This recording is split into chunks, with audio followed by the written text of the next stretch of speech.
everybody. And again, yeah, like Adam said, thank you guys for being a part of this. And yeah, I wanted to, I don't know, at least try to get back to these.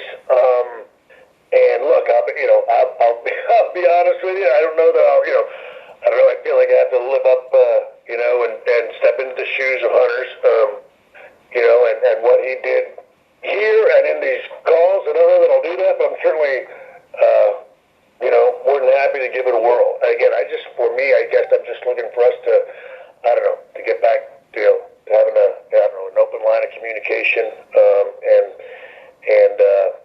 again, just continuing to be able to do these things, have a little bit of more, I don't know, give everybody a little bit more of an idea of what it is we're doing here in NXT.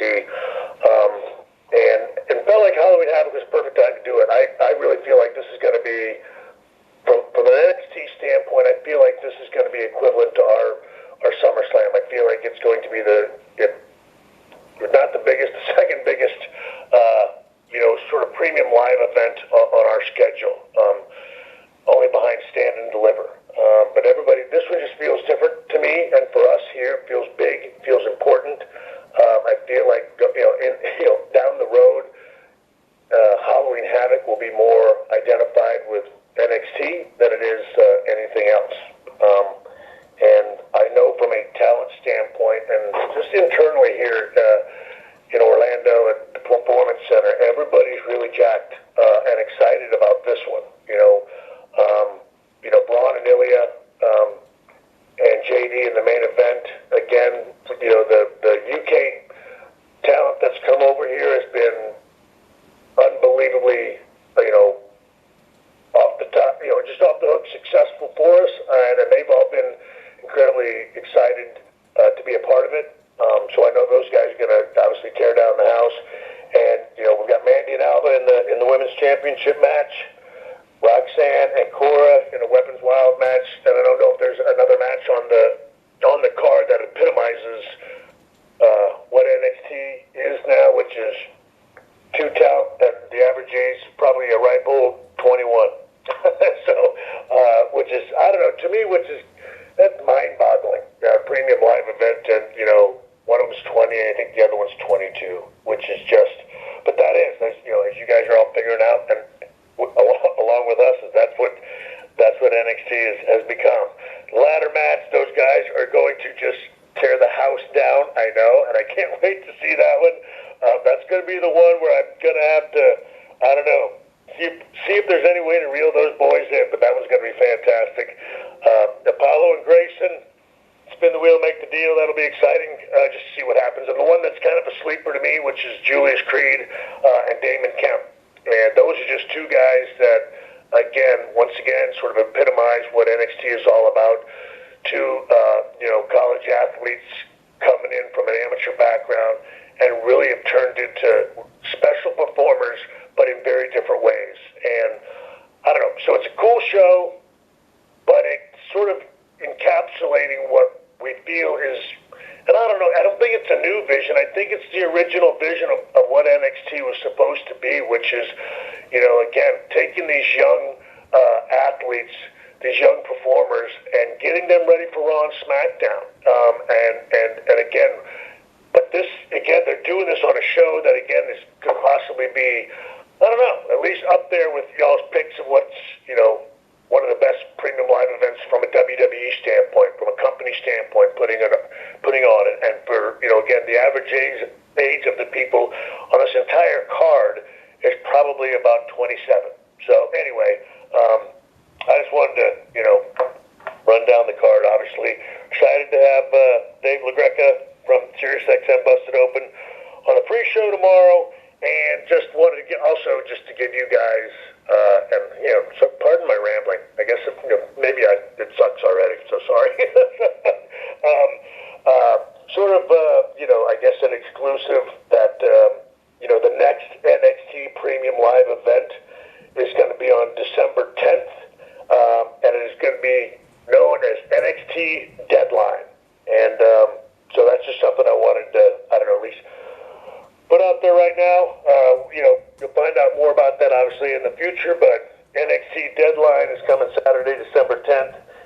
obviously, we are excited about that. And again, excited about everything that here in NXT because it feels like a new era. And we're all pretty jazzed about it. So anyway, I'll stop there and we can start getting to the questions if you want. Hold on 1 second. And I guess, yeah, Adam reminded me, and I guess somebody will ask about it, so I certainly might as well comment now. Want to obviously send our condolences, to Kevin Nash, for the tragedy that he suffered a couple days ago. Look, and we just offer our prayers and our thoughts and our condolences to him and Tamara.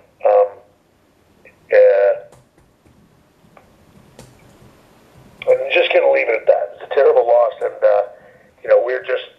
we're going to be there for everybody, plain and simple. So sorry to bring you down there. If you guys want to get to questions, let's go ahead and roll if you'd like. All right, folks. If we can do one question per outlet, that would be great. Rachel, we're ready for questions. Thank you. If you would like to ask a question, please signal by pressing star 1 on your telephone keypad. If you're using a speakerphone, please make sure your mute function is turned off to allow your signal to reach our equipment. Again, please press star 1 to ask a question. Our first question comes from Mike Johnson with PWInsider.com. Hold on, before we proceed, Sean, you don't know the history. Mike Johnson is typically the first question on all of these. Okay, tremendous, right? I was going to say that we keep the good line. That's awesome. All right, glad to continue the streak. Hey, Sean, I think I speak for everybody when we say thank you for the open lines of communication and the return of these calls. So thank you for that. I want to ask you about your own experiences overseeing NXT in your new role. Like, the last year and a half has been pretty tumultuous. We had Paul's health issues, and then the launch of NXT 2.0, which was going to create feedback no matter what, given how much the black and gold version of the brand was loved. Then we have the regime change with Paul, Nick, and Stephanie taking over, and NXT sort of leaning back towards a lot of the original core elements. Can you reflect on what this experience has been like for you, what you've learned and grown and figured out about yourself over the course of being in that position and overseeing so many talents as Senior VP of Talent Development Creative? Like, what's this experience been like for you? Look, it's been so obviously incredibly challenging, but I feel like one of the greatest, learning experiences of my career. Again, so as cool as the performing aspect was of my career, I never imagined doing what I am doing now. I guess like on one way, secretly there's a part of me on the inside where I go, geez, I'm pretty proud of you, Sean. You've actually turned up into a full-grown adult. And again, I just never thought, saw that happening. But look, you find out what you can, handle. And again, I like the idea of testing and stretching myself. So, look, it was sort of trial by fire, which again, I think at least at this point in my life is no longer, intimidating or scary as it is sort of like fun and challenging. And look, and that might be because I feel like, it's much later in life, and if I fail, I was able to tell everybody, look, if this goes wrong, you got to hit the bus with me. I'm the fall guy. I'm the one that's got to take it. But at least, and certainly I was able to do that as we got down the road a little bit. Can I at least do it kind of on my own terms? And so, look, it was a great learning experience. It was intimidating at first. It was hard.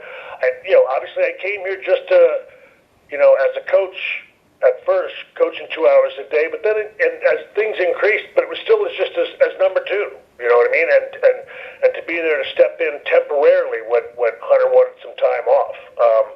It was in no way, shape, or form was I prepared to take over everything, but it's been pretty fascinating. I feel like I've learned a lot.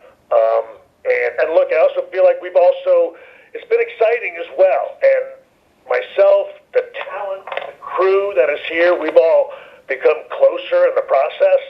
And believe it or not, I think that's shown on from a television standpoint. I think you can see where, we sort of got, we started out a little rough. We got our sea legs, and then all of a sudden we started rolling pretty good. So I think what you saw almost on television mirrored what was going on behind the scenes. It was just sort of caught us off guard. We did our best to adjust. We certainly stumbled up at first, but then we started, getting to know each other. So we all started to know what our roles were in these new positions. And even from a talent standpoint, got more confident together, grew together, and now I think we're probably closer in this, performance center than we've ever been. All right. Thank you for the question. Thank you. We will take our next question from Maddie Paddock with Daily Star. Your line is open. Hi, Shawn. Good to talk to you. You mentioned there. Thank you very much. You mentioned there just talking about how you've, I think you said, grown into a full adult in terms of the behind-the-scenes stuff you've been doing. Now, obviously, with your coaching and executive roles, you are uniquely placed to see the pressures that the talent in the modern day are working under. And I just wonder how your perspectives in that regard have changed maybe over the last 20, 30 years, and maybe how Shawn Michaels of maybe 1992 to 1997 might have coped in the modern day. Well, look, all I know is he didn't cope with it great in that day. But that's one of the things that I certainly try to use here. I'm not afraid to be a cautionary tale to the young men and women that come through this place. If there's anything that I can do to help them, I absolutely do that. One of the things that's, the biggest, not the biggest, but one of the most important things to me is for them not to feel like they can't express what's going on inside their heart, inside their mind. We're just not gonna, kind of stand for any, tolerance is a huge thing here. We have to have it for one another. And I know the struggles that I had mentally sometimes going on, and I don't want them to have it. So again, I just think that's something that, an open line of communication. Nothing is silly. Nothing is unimportant. If it's a big deal to you, then it's a big deal to us. And let us try to help you through it again. And I recognize that, for my generation, back in my day, I just don't, I'm sorry, I don't want to foster that. I don't want to feed that. I think it's okay. I don't care if we're a softer, gentler generation. I got to be honest. I don't care if that's how everybody sees them. I want them to, at least, it's going to get hard enough when you get up to, the main roster and the pressures and all that kind of stuff. I'm not doing it here. I want them to be comfortable. We're going to do everything we can to prepare them. We'll let them know it may not be the same, but at the same time, I want this to be a fun experience. Again, it is, it was mentioned earlier, Mike said it, it's like a college atmosphere. That's what we want here. We want this to be a great experience. When you get into the pros and you go to the main roster and it becomes about business, I understand that. But here, I want you to know it can be fun. We want to be there for you. I don't care. If we have to be, and we always talk about it, we have to be part psychiatrist or, help in any other way, or parents, that's fine. That is the role here. That's why I stay here. I mean, I love that. And again, I'll be more than happy to be a cautionary tale and help people through whatever it is they might be struggling with down here because, I don't know. I don't want to name the Pamby it, but that was the greatest thing about my clique buddies, I guess, is that I can at least tell them. And hell, obviously knows, everybody on this phone call knows it didn't help me that much. I still managed to screw it up. And so I just don't want that for any of the young men and women that are coming through this place. Thanks, Shawn. Appreciate it. You bet. Thank you.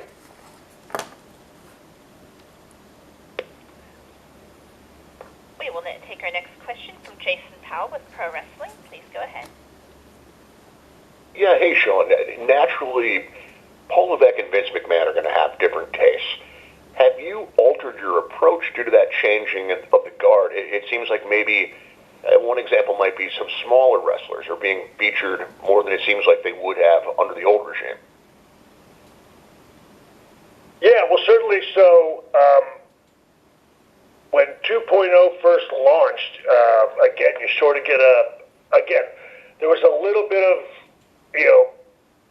I guess, micromanaging at first, you know what I mean? And almost, again, in a certain way, yeah, I mean, look, a game plan, if you will, marching orders, so to speak.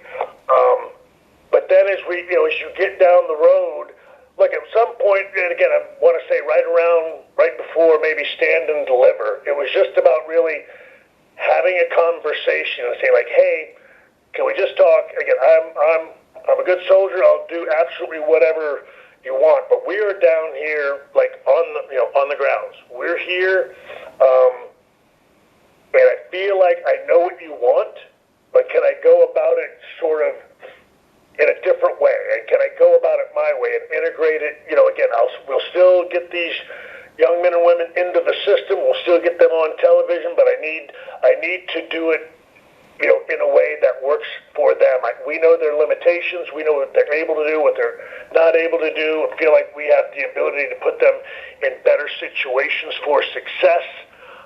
Would you mind, again, that's where I had look, if somebody gets hit by the bus, it's got to be me.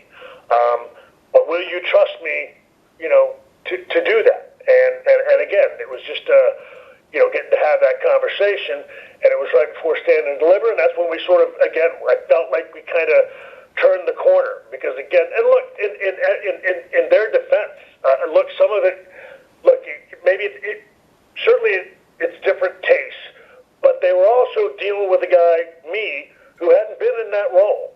You know what I mean? And I don't blame anybody for not being sure, again, because again, they hadn't seen me do it before. So some of it, I think, probably might have been me having to earn my stripes as well, which I certainly didn't have a problem with. But eventually we got to a point to where the trust factor was there, and we were able to take the reins over a little bit more. And now, obviously, Hunter, obviously trusts me a great deal. And it is different. And now, again, you can see it. The synergy is different. The feel is different.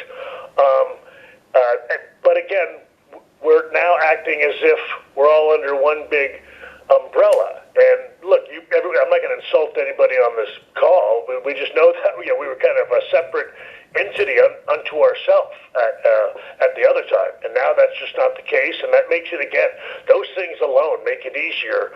And again, like I said, Hunter's, for the most part, let's put it this way. Now I really can say it was partially true before, but if you don't like it now, that's on me. Sorry. You know what I mean? And I'm okay with that.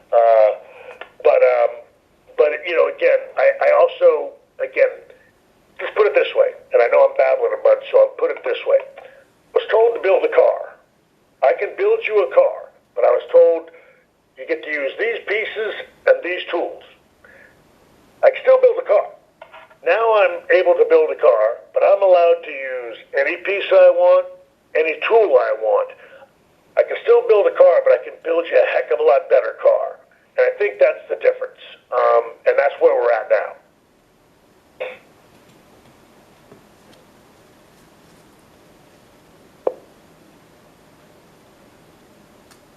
Everybody signed off. They were thinking bored to death on that one. And I'm like, oh my God. Somebody shut him up. And we'll take our next question from Stephanie Chase with Digital Spy. Your line is open. Hi, Shawn. Great to talk to you today. Thank you very much. We've been seeing that you did some training with Logan Paul this week. What was that like? How is he taking to wrestling, in your opinion? And how do you compare what it was like to work with him and some of the young, greener talent you've been working with in NXT? Well, so working with him it really was fun. I mean, he's a bright kid, and again, I didn't know him clearly. I'm whatever. I'm a square. Obviously, I know of him, but I saw what he did at Mania, and I just thought he was clearly you could tell he was somebody that committed. I know the stuff he's done in the past with the boxing. When he jumps into something, he's going to go all in. He works really hard. So I was curious to see how much time and effort he was putting into this, and like I said, he requested this. I jumped at the opportunity because I was just really curious. But he's actually, again, he's a nice kid. Clearly he's bright. He does work really hard. The difference, but that you say is that obviously because he's got a big platform, so he comes in at a certain spot, shall we say, that none of our young talent is going to really come in at. And you sort of have to put the cart before the horse with somebody like him. You come in, he's in this match at WrestleMania, so you kind of maybe just train him for what he's going to do there at that one match. And that's one of the things he and I talked about yesterday was, hey, while you're doing this, we got to go back and make sure we teach you some of those foundational, fundamental principles that will better link all of this stuff together. You know what I mean? He's sort of, again, because of his popularity, they kind of start him like at 5 years down the road, but he's still in day one or, whatever, the first 6 months, training-wise. So that's one of the things that I felt, again, if we could go back and teach him some of the fundamentals, I think that'll really help him kind of understand at a better level how you link all those other pieces that he's learning together, and I hope that makes sense. But again, I really did. I found him to be, again, a very bright kid, a nice guy. He's got a great crew around him. They seem to be good boys, so it was a lot of fun. Getting to be the cool kid in class for a day was pretty cool yesterday. Thank you, Shawn. Yes, ma'am. Thank you very much. And we will take our next question from John Alba with Podcast Network. Hey, Shawn, thank you so much for the time today. I wanted to ask you about Carmelo Hayes. He had an interview with The Ringer this week, and he mentioned how helpful that you in particular have been, and he's certainly not shied away from posting about that on social media in the past. How much have you taken to working with him, and how far away do you believe he is from being a significant contributor for WWE on the main roster level?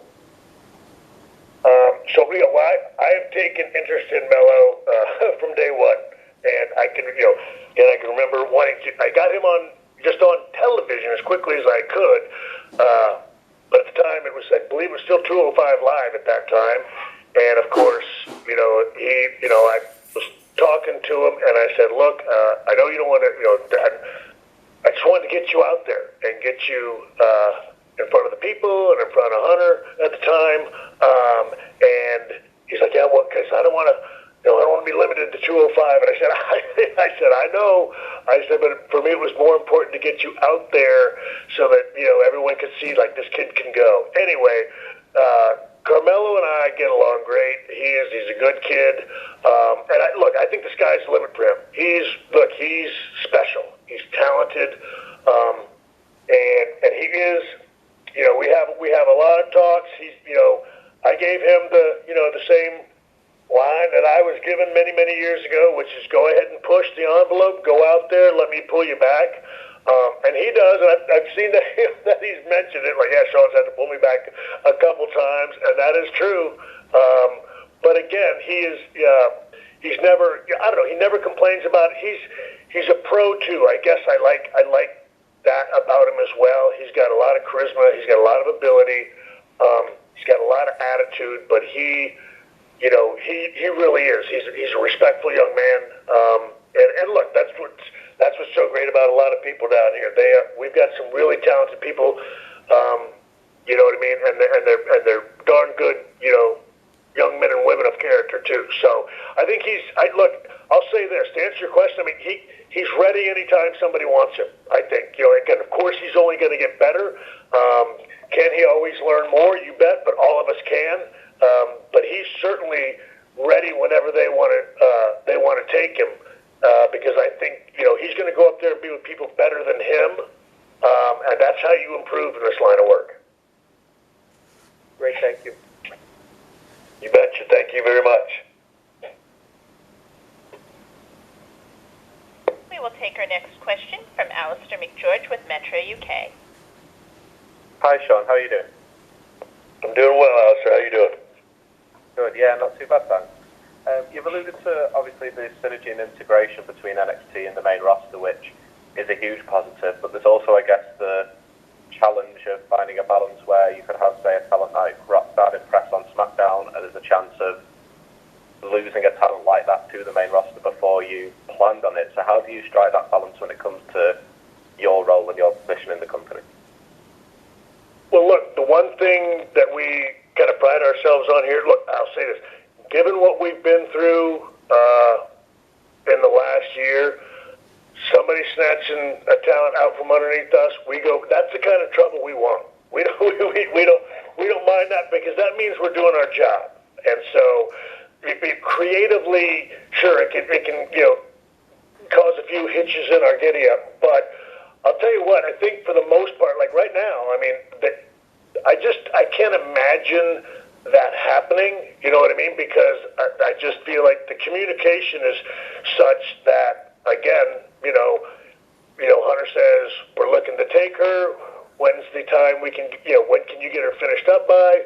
Or like, holy cow, we want her right now, we're going to take her, but how can we, is there a way we can button this up on the other side? I mean, we will figure out whatever it is creatively we have to do, but our goal is to get our talent to the main roster, so I will, and again, that's different sort of than it was before, I think. Again, everything else we have, we've always talked about getting prior knowledge or getting a little note, you know what I mean, a little communication so we could prepare.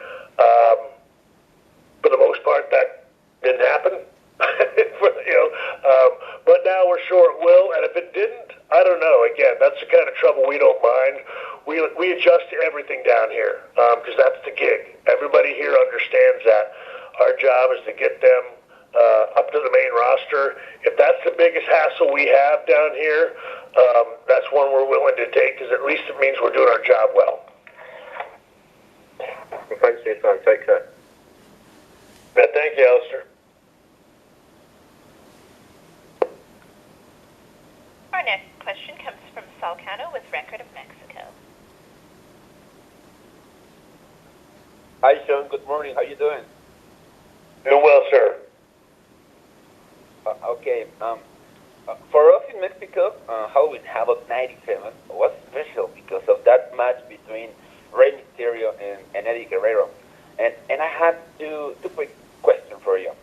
How important will you give this match to the new generation of Mexican wrestlers, luchadors, who are currently in WWE, and with so much respect, and talking about Eddie and a friendly tone, who will have won that dream match between the Heartbreak Kid and Eddie Guerrero? Thank you so much. Well, I think, look, I'll say this, it's going to be hard, but I'm biased. It's going to be hard to beat Eddie Guerrero and Rey Mysterio, Halloween Havoc, for a number of reasons. I think what you're talking about from a Hispanic standpoint, I don't know. Those guys, I don't know. They're being at the top of that hill for a long time, and everybody aiming to it. But the inspiration that they bring, I think that's the biggest thing. I think if you were to ask, I don't know, Ray today, I think, he too would be someone that was amazed at what he's been able to inspire, to younger generations now, probably beyond his wildest dreams. And I know Eddie would feel the same way. And so, look, for us, and we lost gladly, Legado del Fantasma, and Santos and the crew, again, a couple Halloween Havocs ago, what they did, what do they call that, the Day of the Dead? Yeah. So that was that was their way of calling back to that. And look, That's always going to be the next thing. For us, we're thrilled that they're on the main roster now, but now who's going to be that next, I don't know, that next Hispanic superstar come through NXT and look to do just what you said, you know, start to forge a different legacy. And can it be as impactful as an Eddie Guerrero or a Rey Mysterio? Look, that's what we're always looking to find here in NXT.